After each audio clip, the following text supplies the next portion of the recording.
While people with jobs in Seattle are struggling, people who don't work and smoke weed and spray paint buildings for a living are doing better than ever. They have their own country now. CHOP. The economy there is thriving, again, not because anybody does anything. Not a single person in CHOP works or has ever worked.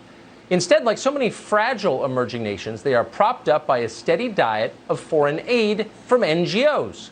Seattle radio show host Jason Rantz has spent another day at CHOP for us. Our CHOP correspondent joins us now. Jason, thanks so much for coming on.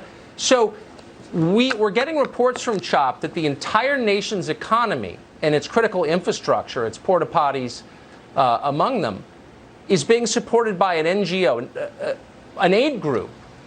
Which?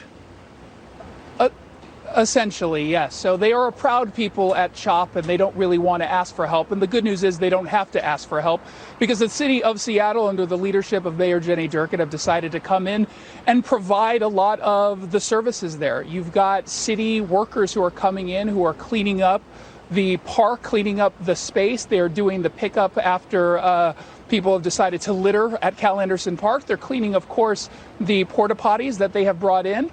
And they're doing just some of the basic necessities for any country that needs to run smoothly. Usually you have the actual country doing it or the city doing it. In this case, you've got the mayor of Seattle doing it for them. So it's a little bit like being a stoned teenager in mom's attic. You get high, she does the laundry. Yes, although usually when you're a parent and you find your kid is getting stoned, you usually punish them and you maybe have them do some chores.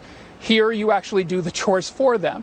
Now, at the same time, there seems to be a new leadership group coming forward. A woman by the name of Jaden Grayson has stepped forward, and she actually is doing what parents normally do, which is provide a time that everyone has to be at home. There is a deadline of be in your home if you live in the CHOP area by 10 p.m. because this is no longer about protecting the folks who live here.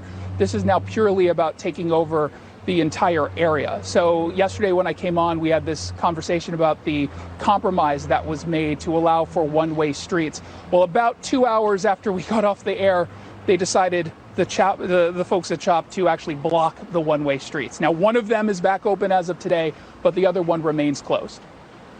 Man, I feel like an idiot for working. We should burn a Wendy's, and maybe Jenny Durkan will bring us dinner. Call me. Jason Rantz. At some point, it does feel like maybe that's what we should probably be doing. Maybe we should. I don't think they're paying a lot of taxes. No taxes, by the way.